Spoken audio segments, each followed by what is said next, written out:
This is BMAT 2021, Section 2, Question 7. We have a radiation detector which is switched on with no radioactive samples present, and it shows a count rate of 24 per minute. A radioactive sample is then placed next to the detector, and it shows a count rate of 248 per minute. The sample is then left for 48 hours, and when it's checked on again, the count rate has decreased to 31 per minute, and we have to work out what is the half-life of the sample. So what is our half-life? What does this mean? Well, that's the time it takes for the radioactivity to have decreased to a half of what it was.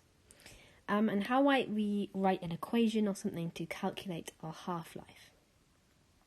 Well, I like to look at this as kind of like compound interest in like a math problem. Our final radioactive value is going to be our original, so we're starting with our original, and then we are going to half it based on our final time over a half-life time. This is going to give us an equation to calculate our half-life.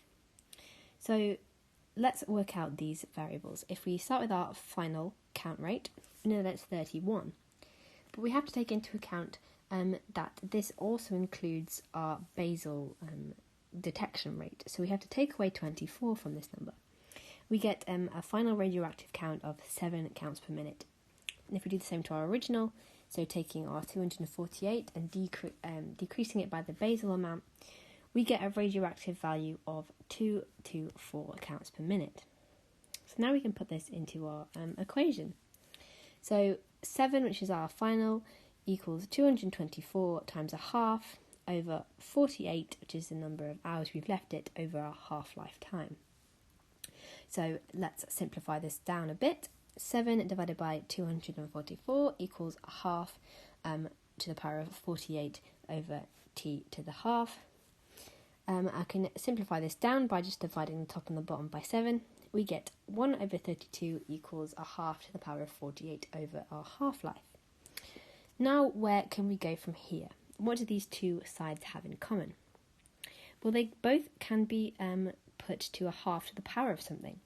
We can change this value here to make it a half to the power of 5. And now we have the same base number with different powers. So we can set these two powers equal to each other. So in that case, we get 5 equals 48 over a half-life, or a half-life equals 48 divided by 5, which gives us a time of 9.6 hours. So that's our final answer, which corresponds to answer D.